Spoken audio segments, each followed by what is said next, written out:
All right, this one shouldn't be too long. Probably a little slight situation. I wanted to talk about this Fat Joe situation. So let's get into it. Y'all in here with the black intellectual. What's going on with y'all? But yeah, this Fat Joe situation just wasn't it for me. Uh, First I want to start off by saying I have absolutely no personal gripes with Fat Joe. Like honestly, if Fat Joe want to be a part of hip hop culture, he absolutely can. He's been in the game over 20 years. But this comment about foundational black Americans being inherently racist and all this other stuff, bruh, the Hispanic community got their issues with racism too. Let's keep it a buck. Y'all don't really like we if you want to talk about us gatekeeping hip hop, we have not gatekept hip hop. We've allowed any race of people to be involved in it. It is one of the most copied genres in music history. It's all around the world. You got Japanese hip hop. You don't see us going over there riding on picket signs. It's hip hop in every country, probably. It is a followed genre. It is the biggest genre for the past 20 years. And guess who created it? We did. We created it. And if you want to talk about us gatekeeping it, we need to start gatekeeping some stuff, honestly. We let everybody come to the cookout and they don't even bang with us like that. Like people want to sit here and say like, "Oh, that's wrong." It's not wrong when Asians gatekeep their culture, Indians gatekeep their culture, white people gatekeep everything they built here. So why can't we gatekeep it? We created hip hop. Like what the hell? Like when hip hop was just black people doing it, it was a problem. Why do you think Vanilla Ice won a Grammy? Because a white boy was acting black and that was cool at the time. And it was never really cool, but since he was doing it, why not? Eminem won Grammys, but Eminem's actually talented. See, hip hop didn't start becoming cool and acceptable until other races of people wanted to get involved. Fat Joe, Big Pun, like I said, Vanilla Ice, Eminem, Mac Miller, all them other dudes wanted to get involved in it when white dudes wanted to be a part of it. And that's when hip hop was starting to get accepted. Even when we had things that weren't detrimental to the community. Yeah, I get it. Turn around into the 80s and you had gangster rap. I get it. I get the gangster rap influence. I get the violence coming from hip hop, but that was rap music. That wasn't hip hop. Now we got drill music. But what I don't get is when it was just us, it was deemed as bad. Hip hop had a bad connotation to it. Nobody was really banging with it. It was, oh my God, this is terrible. Ugh. But then as soon as some white people got on the mic, it was started to get a little more mainstream. And then Fat Joe and Big Pun came along. Again, I loved Big Pun. Big Pun was that man to me. He was one of the only people I've ever seen that almost killed or even did kill Nas on the same track. So Big Pun had his energy. He had his potential. He just unfortunately passed away in his prime. So we've accepted people as long as they respected it.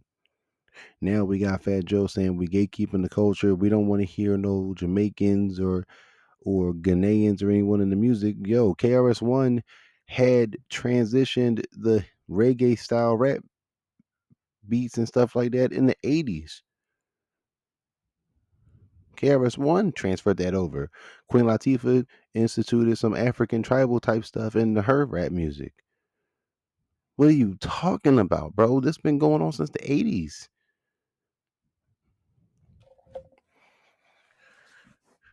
Now, what I would have liked to seen is a lot more of like a reggae hip hop fusion. I mean, it may be out there and I just never listened to it. Shansia, she's reggae hip hop. You know what I'm saying? She's nice. We love Shansia over here.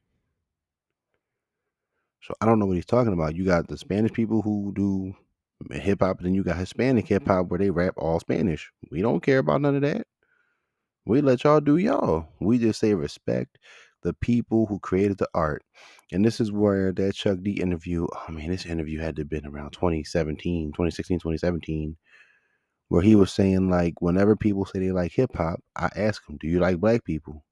And he always gets a negative response. And they say, well, what does that got to do with it? He said, it has a lot to do with it because you're respecting the art more so than the people that it came from. And I finally get where Chuck D was coming from. Like, yeah, why don't you respect the people as much as the art? We created it, but y'all love the genre more than the people. I find that funny. So no, we need to start gatekeeping some of our shit. We really do. Because it's like everybody's getting the big dollar off of our stuff, but we're not getting the big dollar off nobody else's. That's just what it is, how it need to be until we start getting our respect where we need it to be. And until we start getting people acknowledging, you know what, yeah, this was made by black people, we need to give them every last piece of credit. So it's just crazy to me that he really thought it was okay to just pull up and say, oh, yeah, they want to gatekeep the culture and they not letting no other races of people get involved, nigga. We always let y'all get involved.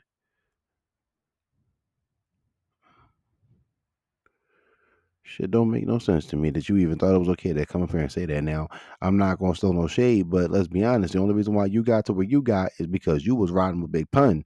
Big Pun was nice. You wasn't really that nice. You had lean back, and you was on that feature. What's Love with Ja Rule and Ashanti. You weren't really the star of that track. You was just on it. But let's keep it a buck. Ja Rule killed you on that joint, and Ja Rule wasn't even a killer of people's careers like that. So you feel me? Y'all just did a song together.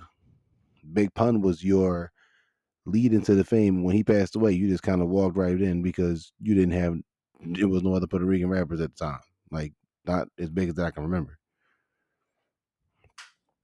So let's just be honest, Fat Joe.